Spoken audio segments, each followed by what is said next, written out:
Recording.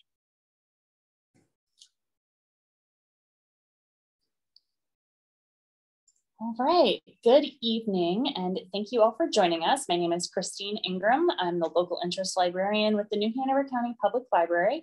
And tonight we meet for the final of 3 lectures on African-American military history for the Grand Army of the Republic and its auxiliaries in Wilmington with Tim Pinnick. Timothy Pinnick is an accomplished researcher, popular national speaker, author of the book Finding and Using African-American Newspapers, and owner of History and Genealogy Spotlight, a business specializing in assisting libraries and individuals in identifying new and used African-American books relevant to the African-American research process. A lover of African-American history, Pinnick delivered his historical papers at the Western Historical Association Conference, Association for the Study of African-American Life and History, Association for African-American Historical Research and Preservation, and the Illinois History Conference. Most recently, he returned to the 2019 Association for the Study of African-American Life and History Conference in Charleston, South Carolina, to deliver his second paper there. Pinnick is affiliated with a number of historical and genealogical associations. He has served in the past on the boards of the Association of Professional Genealogists, Federation of Genealogical Societies, and Genealogical Speakers Guild. Please help me welcome Mr. Pinnick.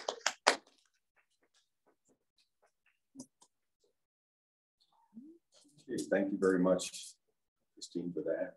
And thank you for hosting our first of many talks. I look forward to this.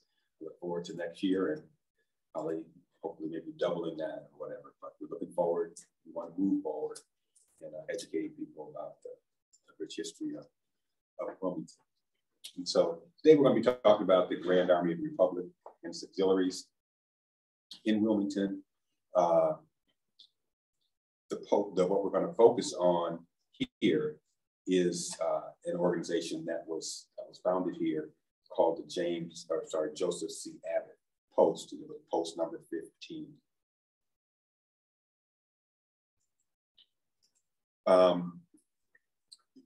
My association, as far as doing a quick explanation of why I'm here, what I'm doing, et cetera, is I was the lead researcher and also the chairperson of the New Hanover County Members Project. And last November, said we birthed the big baby. We had a soil collection, something that the Equal Justice Initiative down in Montgomery tries to encourage communities that have been, where there's been a lynching, a terror lynching. They promote being part of that program where you go and collect the soil where people have fallen and recognize them. And so we did that, and it was awesome. We really enjoyed it. And then we were able to confirm a list of 8 people. We know there are many, many more, but historians have been working on this, and we came up with 8 solid victims that we memorialized on that day.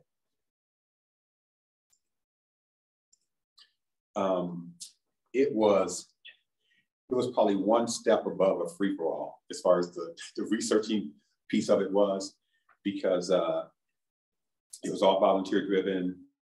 Some people were given 1 hour, some people were given 10 hours. And so trying to follow all of that, trying to organize it, try to help people, train people, whatever, was quite an event. Jim and I said we were going to sleep for a week once we got done, and we pretty much did that. But in the process of doing that, we made some decisions before and then on the fly.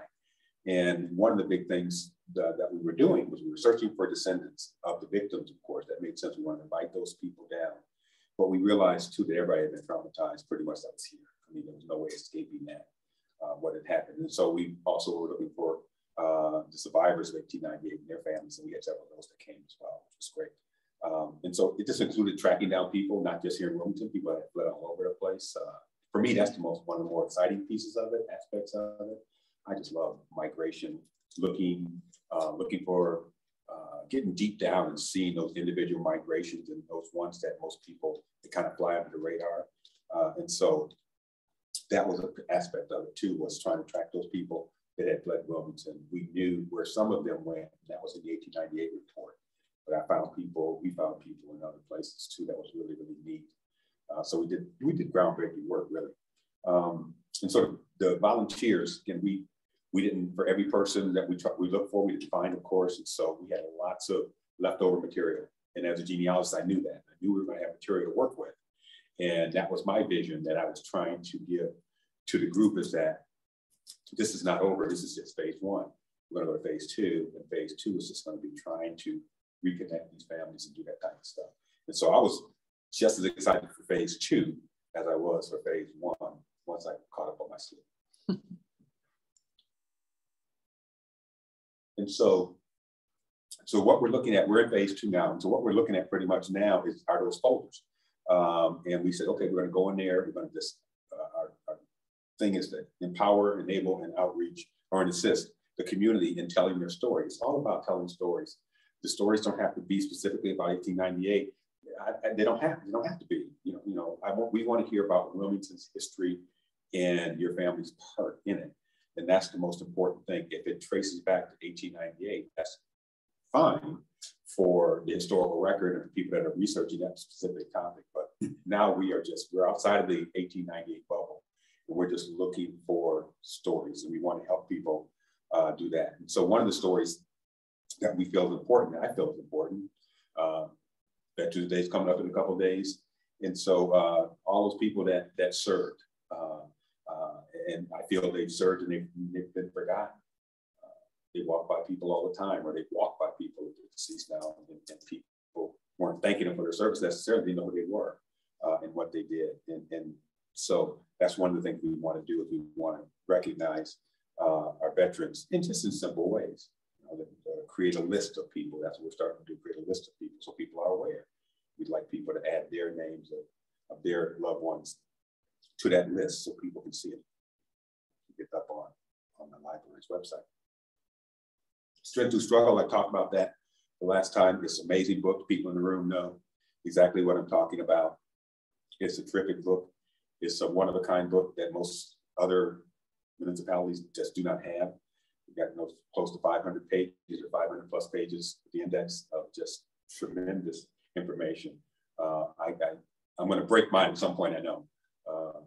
But I just use it all the time when I put this presentation together. I kept going back in to the index and saying, is this person here? Is that person here? Before I move forward, trying to do anything in any other kind of research. That was my first place that I went.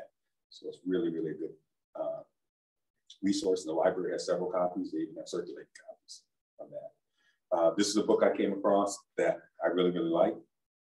It's called Freedom for Themselves, North Carolina's Black Soldiers in the Civil War Era. What I really like about it are the chapters, and this chapter is dedicated to Black veterans. So Black veterans in a gray state. So they're in a Confederate state, and so they're definitely having challenges.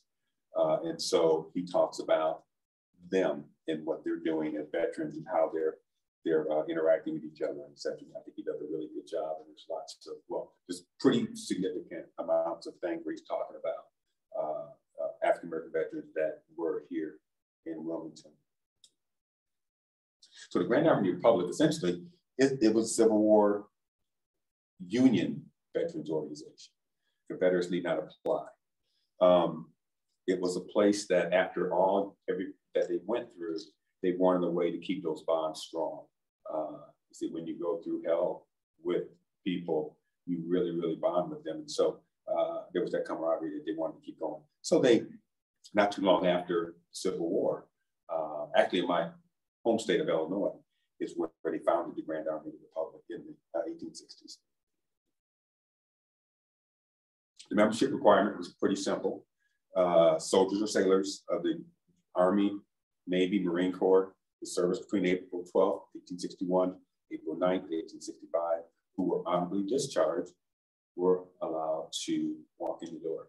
And that was really significant. Again, when we talk about African Americans being able to walk in this door and it being, open arms in a sense, theoretically, was really, really nice. We'll be talking about the nuances of that, because there's always nuances, but the fact is the door was not closed to them and didn't say whites only. They welcomed them in many of the local posts. And so typically, the way it's organized, the way Grand Army is organized, it's organized at the state level by departments. And for North Carolina, actually, they're an outlier. They're one of those several that have 2 states. And so it's Virginia and North Carolina, Department of Virginia, North Carolina, that they were under as far as the departments. There's the on the ground separate entities that people go to at the local level in different cities and towns. And those were called posts. And that's where all the interaction took place on an annual basis or on a monthly basis. And then there were these annual encampments that were held at the department state level and at the national level. And people from the different posts, delegates could be selected to go to the different ones. Like people from post 15 then could go to that state one. Several of them could go as a delegate, and other people just go together.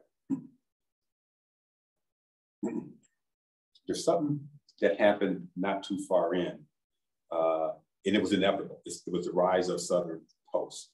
Right? The Southern Post, again, it's a northern. Most of the Civil War, most of the Union Army was northern, and so you had so many African Americans that fought, and so that was an issue. But again, think about it. It was an African American issue that they probably just didn't worry about at all until it became a non-African American issue. And so, well, how did it become a non-African American issue? What would be what's the term that's used all the time? Carpetbaggers, right? All the different people that came down. The South was devastated. So people came down to fix the railroads, do all manner of things. And despite the tag, lots of them really did come down to rebuild the economy in a devastated land. But anyway, so these people are coming down from all over the place, all over the north coming down. And so you had these Union soldiers that were looking for a place. They were the ones that were asking too for a post to be set up in these different cities. So I'm sure I wish I could have been to that first meeting when he started talking about how to do that, how to set up the first post in the South. Would have been interesting for sure. There was a segregated post. I'm going to be pausing here because about 3 hours ago, something just tickling my throat. I feel like I can talk through it, but when it gets close. I want to cough, I don't have to. And so they were segregated and they were integrated posts. And I wrote a paper on this for the Illinois Post where I got really in depth. And it wasn't always a black-white thing when you saw a segregated post. There were many segregated posts in the North. In the South, that was mandatory, pretty much. But in the North, they had segregated posts. And then they had integrated posts. And lots of times, Blacks preferred an segregated post because then they could be in those leadership positions. And so you see them all throughout Illinois, as an example that I wrote my paper on. And so you see them all over the place. So it wasn't when you look at those places saying, oh, the people there were really, terrible because they wouldn't let the African Americans. And if you look at those records close enough, and those posts, several posts in the city, you may see a segregated post in the same place where there's a segregated post, you see an integrated post. Indianapolis, I think, is a good idea, a good example of that. And so, like I said, you found them in both the North and the South.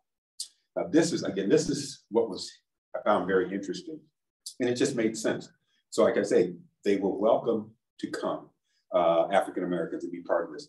And so here's their official policy pretty much on race. That's told by Howard Reeder of Pennsylvania. He was the state commander in 1872. He said this. He said, "We care nothing for a man's nationality, race, politics, or religion. The fact that a man was ready at the call of his country and for hour and danger when stout hearts quailed and brave men faltered. It is all the Grand Army of the Republic needs to know, is that fact." And so that was what they saw in many cases. But of course, there were always cases where that was not true as far as the thinking of people in the various communities. And so this was something that came in the Christian Recorder, which is an African-American newspaper. The AME Church were the ones that sponsored it with the Recorder. And so they said, "We do not forget that even in the North, much greater consideration is shown the white man who once attempted the dissolution of the government than to the Black man who served it. The poetry of the blue and the gray is much more acceptable than the song of the Black and the white. And I don't know who said that. Well, I mean, that's pretty good. That's pretty good. He was telling it like it is. And there was lots of what they call blackballing going on. But it was really blackball, where that's what they did. When they voted to put people in, when they made decisions or whatever, to put people in certain positions and whatnot, they voted. And people could blackball by putting a blackball in there. That meant that they blocked that particular person from actually serving in that position and whatever. And so African Americans were blackballed quite a bit from the leadership positions and other responsibilities in some of these posts. But they stayed in, because for the most part, it was good. It was good. And some of the benefits that I learned were, think about it, for African Americans, it was a social status to be able to say I'm part of a integrated organization, and be able to go around the community and greet those people in a certain way, and be greeted back in return, was significant. And so it did give them a certain status. Pension applications, so many African Americans and others were trying to get pensions. And again, they had suppressed the African Americans as far as learning was concerned. So lots of them, the literacy curve was just, they were learning to read and write, but a lot of them didn't know. And so to be able to read through those forms, government forms now, and be able to understand that was something. And so they had people, again, that were part of the post that would help them with that process, which was really, really important. And then soldier home applications. There's soldiers' homes that were spaced out across the country, federal homes, one's in Norfolk. And so if they got to the point where maybe their wife died, actually in some cases the wife could go with them, but when they got to an age where they wanted to or needed to go into that kind of place and get an application, that kind of stuff was available to them as well. And so actually this topic, I was pleasantly surprised when I was researching years ago and saw that GAR, it was a New York Post, I think, that they focused on, but there was an edition of History Detective. Now, I think that program was really, really, really good. And so they actually did one on the GAR, and it was an African-American Post, which was really, really cool. And of course, since I'm in the genealogy world, somebody, 6 degrees of separation, knew somebody that had an ancestor that was in the picture. And so we're going to look at where I am, what I'm doing as far as trying to bring this information forward. There's information in Strength to Struggle, as I mentioned, in the military section. There's a part in there that talks about the Abbott Post.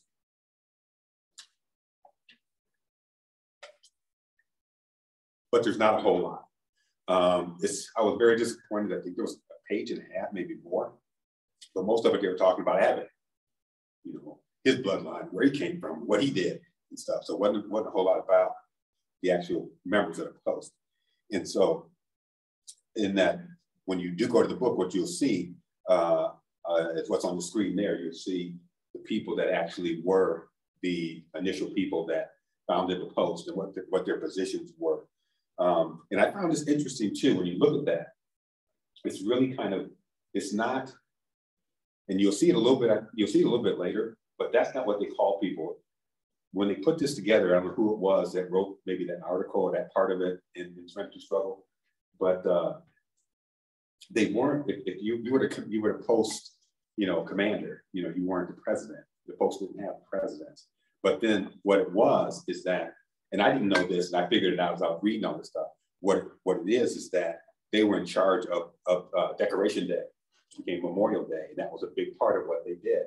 And so when they turned that civilian side on with doing that kind of stuff or whatever, and were filling that role, they were president and these other different titles that really weren't part of what they actually, their titles that they held as part of being part of the Grand Army of the Republic. And so that's that first list that was open to research. I did some research on them, but of course I had that thing that we were talking about earlier called the soil collection, so I didn't get nearly as far as I would have liked to. And then this is just a very tiny snippet. And there you can see adjutant, commander, and that type of stuff. These are people that I put on here that were not part of the original one, weren't in Strength to Struggle, but I found them through other means, right? The research bore out. And you'll see, I think each one of them, except for Reuben Carter, I think. Well, no, Reuben Carter's in it too. You'll be able to see as we cycle through, you'll see each one of them, because we're looking for, membership was open to these individuals, many of which qualified, but that didn't mean everybody joined. We think the majority of them joined. We don't have really hard numbers on how many Blacks joined in different places. And so you just can't assume, I can't assume when I see African-Americans that are in the National Cemetery or in Pine Forest or wherever and have a stone, and I know that they served, that they were in the Grand Army Republic. Got to go further and figure it out and make sure, get some kind of confirmation. And so usually what we do, a lot of the city directors are very helpful. It's been disappointing here though. I mean, there's plenty of city directories, but just not as much information. And I don't think it's a north-south thing. I mean, when I look at Missouri, I see some different things, Kansas City. Other places I see more. And so it's kind of disappointing not finding a lot as far as what I hope to see, which I'll show you here, is the post entries are typically found there, but they don't just give the name of the post, they give other information as well. And I found it interesting, I'll note there, is that once the coup took place, and then I looked at, there were several after that, several city directors after that, they were not there anymore. They were not there, and that was not accidental. You know, that was very, very purposeful. They didn't want anything that had to do with reminding of military and Blacks with guns and all that kind of stuff. So they squashed that as part of their plan when they took over the state. And so here's an example of that. You know, it's not really easy to see, but at the very bottom, you see GAR, you see the Abbott Post. And then you see that JSW Eagles colonel is commanding. And then you see Abraham Hankins is his adjutant.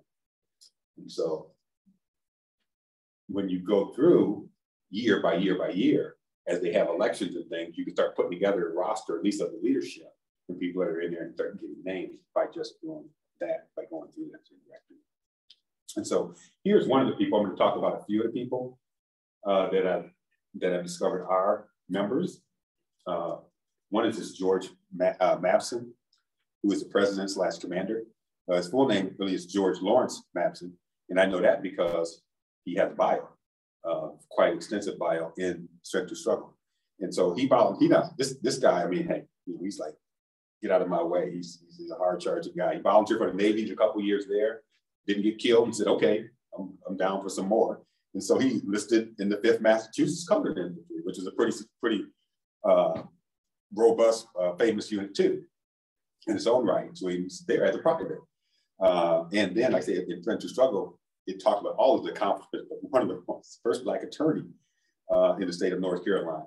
And then he died on October 4th, 1885. And he was a mulatto.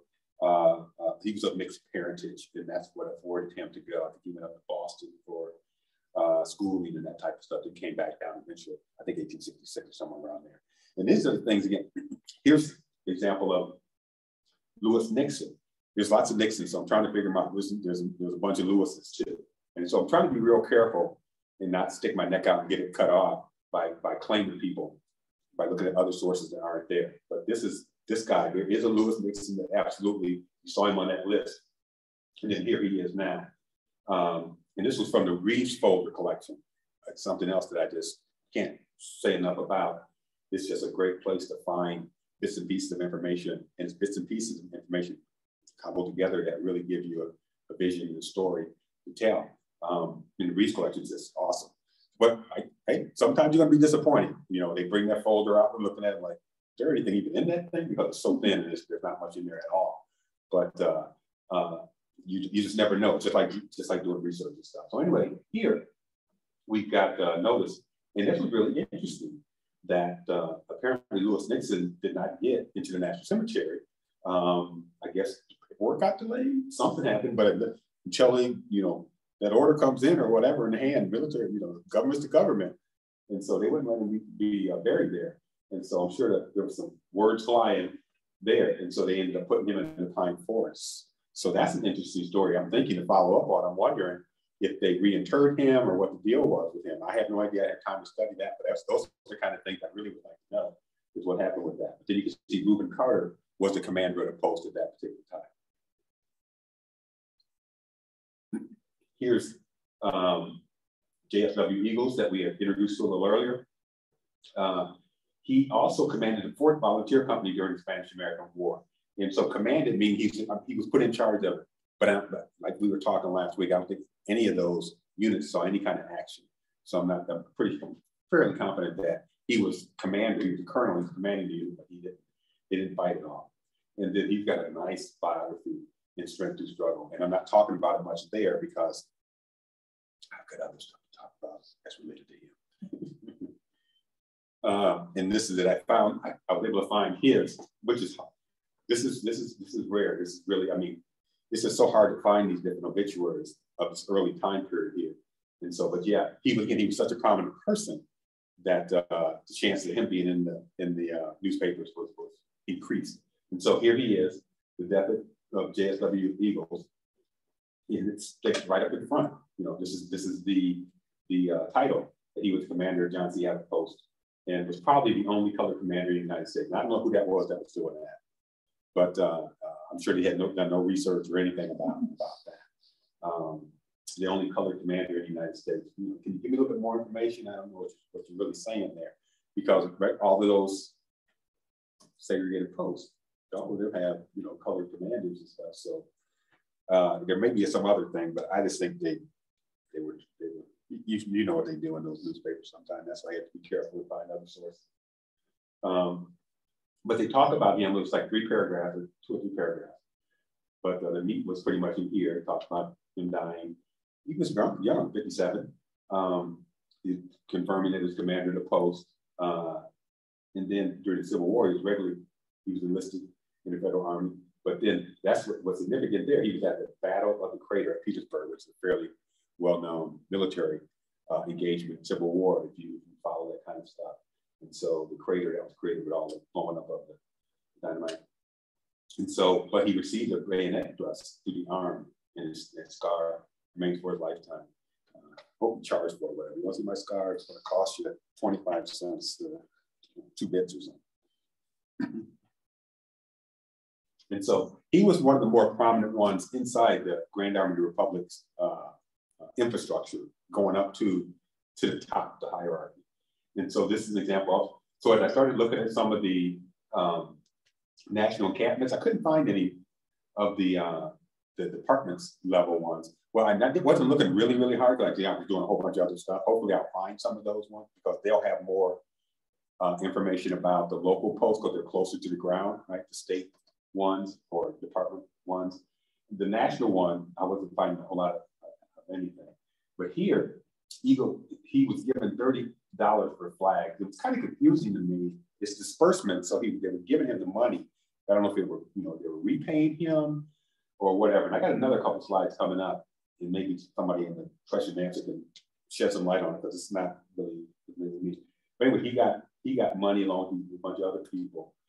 Disbursement, and it was for the flags that they take, just like today, where they're planting the flags in Arlington, that type of thing. That's what they were getting. They were buying massive amounts of flags at the department or at the national level, and then distributing them down. And so he was the person that was getting them for Post 15. And so here you see Virginia, North Carolina. I was talking about that earlier. How it's not one state, but 2 here when they were organized. And then this surprised me in my research. I really, really was surprised that he was a junior vice commander. And I kept looking at this and saying, are they talking about, the Post 15? And no, you keep looking at that. No, he is actually, and that's what I've seen too, at that level, you have a senior and a junior, and he is the junior. That really speaks to how powerful he was. And he was in Republican politics, he was in politics, he was doing lots of stuff. He was very powerful around the state. And that really shows that he was actually one of the few African-Americans in this post, to be able to get the leadership position at the department level. It's really, really impressive. But for some reason, I don't know what he was doing, but you can see what the asterisk it said he wasn't president, so he didn't come up to that one. I don't remember where that one was. I don't think it was that far away. It might have been Pittsburgh or something, but I guess he had other fish to fry. So here's another example from 1894. And it shows him again. It shows Wilmington. And here now you can see the flags. So you can see how the number of flags they got. Again, they got the National Cemetery at this point, 94. It's been in and up and running, people being reinterred or whatever. And so they got over 2,000 flags that were shipped. So shipment of flags too. So again, where that $30 goes in, you know, I'm not real sure. But my thought process is that he got an allotment and they didn't have to pay for it, that the national paid for them. And then here he is again with expenditures, and that's where you see that $30 one more time, where they're specifying that him, and then there they are calling him the junior vice department commander at the department level. And they're giving him $30 for some purpose. And like I say, finding information, again, there's so many wonderful records that are available to us to explore. And so that's why I always believe there's a pathway to finding your ancestors and to telling good stories, because there's just lots of information out there. You just got to know where it is. I've forgotten so much stuff that, you know, I get reminded, oh my gosh, I completely forgot about that, because I wasn't very good at documenting all the different resources that I come across in my 30, 40 years of researching. But this is another piece that came out of the North Carolina room, really neat. And you can see that it's at that African American collection, that Reese collection. And so here what you're seeing is, it says at the top, inventory of Black historical sites in Wilmington, North Carolina. And so they did something, they commissioned some kind of a inventory, probably in the second half of the 21st century, imagine. And identifying houses, just like not plaques or doing different, but they actually compiled a book of those things too. And so this is what you see here, that inventory trying to determine if a structure meets the criteria or whatever. So that's what you see there. But I'm going to blow that up, because what I was pleasantly surprised when I saw it is they consolidated the information. So CD, the city directory, and so they went through, and you see all kinds of stuff when you're looking at these folders, all kind of handwritten stuff and typed stuff. But here you can see that they're giving this information of, yes, this gentleman was the person that lived in this house at a certain time period, and they're just kind of mashing together the information about him on this form that they're submitting, or that was submitted for recognition of the house and stuff. And so they're kind of going through the house, in those city directories, they're going through the house ownership and that type of thing. But here again, I say it's great because they confirm not only that he's a Union Army veteran, but he's also taking that step to join the Abbott Post. And this is out of the compilation. So you get a picture of the house, and then you get all this other information about the house. And that was called the Joseph Sharp House, and was built somewhere around circa 1875. And so they talk about that. And again, you get all this different, information, additional information about them. And so one thing, now that I just saw that, actually, the second paragraph from 1918, 1924, the residence of Arthur B. and Rosa Sharp, he was a butler. Just keep that in mind, unless I think that clicks in my head as far as slides, and I'll put this together. Oh, there it is.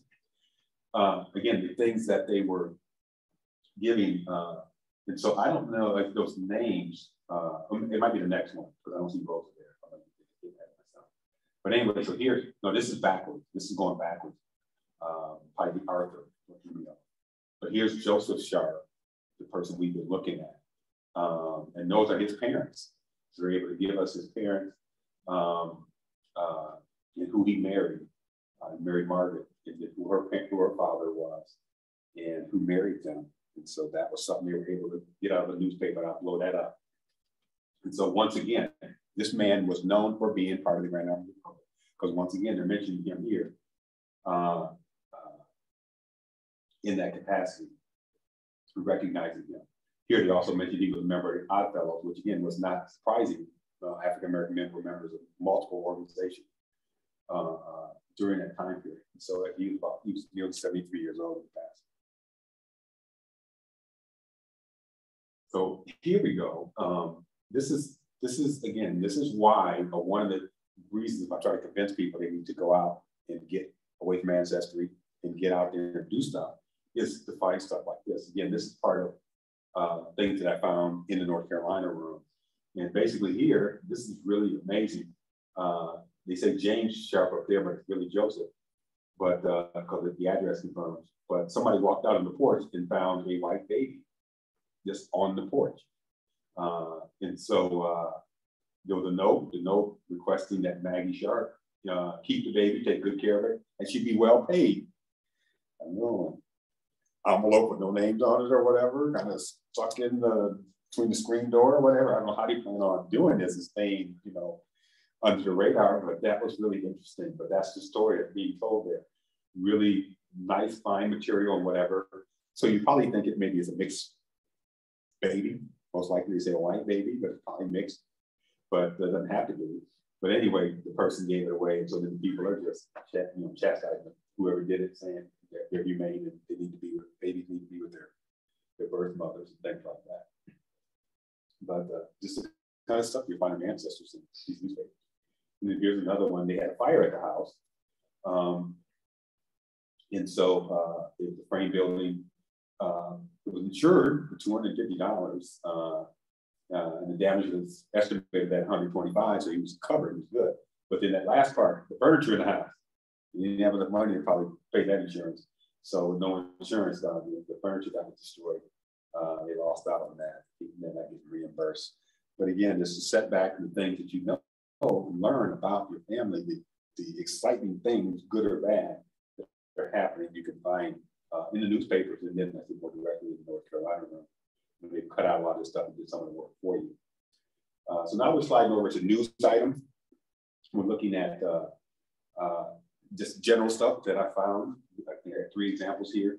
And this is really good. So in addition to doing the standard ones, the posts are free to associate with each other as much as they want. That's what you see here. You've got 2 posts. You got the Abbott post, and then you got the post over in New Bern. And they're just having a get together, 40 members, about 40 members that are now. So again, we get a strength number for post 15. And you can see, so in 1897, you have about 40 people, and when they're going to leave and when they're going to come back. This is in their wheelhouse. This is what they do, Decoration Day. And so every May, they're out there doing that.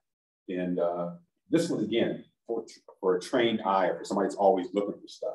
As I read through this, this is one of the things that happen every year. They're observing the National Decoration Day. When they're leaving, they're going to the cemetery, usually there's a band in front of them. Now I get another set of officers, but I was a little confused and I didn't put them in my list yet, or they're kind of in my maybe list, because I think these people probably are members. But again, in Illinois, I never saw this flipping of titles and things. And so at A. Lamb, I think I saw him in Friends of Struggle, not in part, but like Andrew, his name might be Andrew. So I got to start researching them and finding out that these people are, there's Chief Marshal, what is he actually when he's in the post, what's his title, if he has one. And then we got chaplain, always see chaplains in these posts. The order of the day now, I don't know what that is, but it's probably another chaplain that's got that title. But then there's Sharp, the quartermaster, and then Caitlin. I know I was looking at that last one and I kept staring at it. And I was like, I wonder if that's Batson, Batson, the guy that we've been training, we both had on our radar that's in the National Cemetery. He would have still been alive, I think. I think he died teens, after 1910, I think, or whatever, maybe 1913, sticks in my head. So he could have actually, that's cool. I see nothing about him being associated with the post at all. But now I want to start digging a little more for the A. Batson, the way it is. I'm very curious. I'm thinking that could be him. You take out the T and the E, and that's him. And it'd be really neat to make that connection. And actually find out that he was actually commander of the post. Speak more about him than what I found so far, which isn't a whole lot of information. And so then this is the last one. We're talking about Tony Ash. I'll just say Tony was a character. He was arrested. That they made sure they put up front that he was the standard bearer of the James Abbott Post, the Red Republic, jail, whatever. I could not find for the life of me. I just gave up. I knew I researched and I put that research somewhere I couldn't find it. I saw a rebuttal in the newspaper. And I was searching things and trying to find it, doing all this manipulation. I could not find it. But that guy, whoever the current commander of the Post was, said something and said, he's no longer affiliated with the Post. So we track that stuff, you know, tell it right. I cracked up. I thought that was so funny. They were like, so he must be a paid. And they said something about he's the person that's the bugler that leads us in the beginning or whatever and stuff. And he still maybe does something that's not really, but he's not affiliated with the Post anymore. Take our name off this. It was hilarious. I got such a kick. I was over at I think Randall Library when I was doing that, and I was laughing. So I'm sure those students, you know, looking at me like, what's that old man laughing at? I was laughing. And so here's a really good tool to try to find Grand Army Republic. It's the perfect tool based on the timing of it, because it's a special veterans schedule. Most of the people that are going to be on there are Civil War veterans. And so it's a target-rich environment to find people and try to figure out then if they're part of the Post or not. And so here you've got this private, his name is Henry J. Whitehead. And so I'm really interested in him, but that's a different story. I'm tracking some other people. So I'm really interested in him because I found he's from Duplin County, which really got me interested because I think he might be one of my people that I'm researching. But he's a private, you can see, but I got confused. I didn't know what that looks like NY to me, New York. So 132nd, New York. And then that last thing, all of them have this CT. So everybody's a colored troop, you know, or whatever. So everybody on this page is black, but you really don't know. It's a veteran schedule. It's not a segregated schedule. And so you got to kind of go through and figure out who's black and who's white. Yeah, but when I look at this, I have an A1 through 2. I'm like, okay, not one of the familiar things I'm used to, but what do all these people do? They're always going up the coast. That's their migration path. So many of them ended up in New York well before 1898. They were going up there a long time ago. So I'm thinking, you know, what is that? And then I said, I gotta get this presentation done, but I said, I'm gonna go do a quick Google.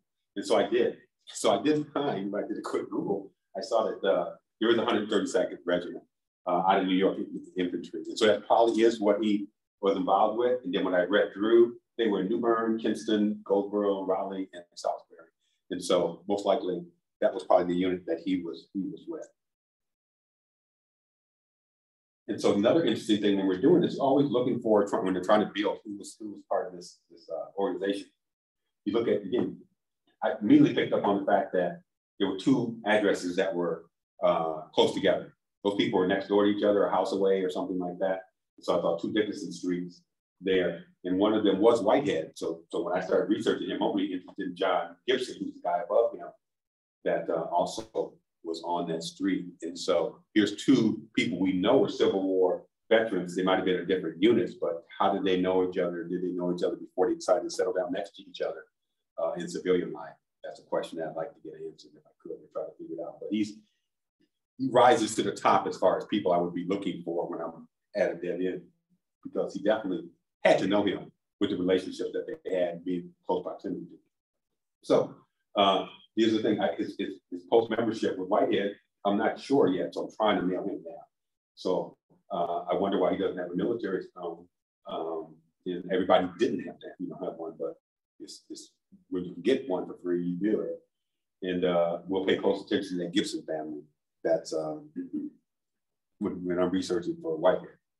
So now we're going to move on to the auxiliary organization.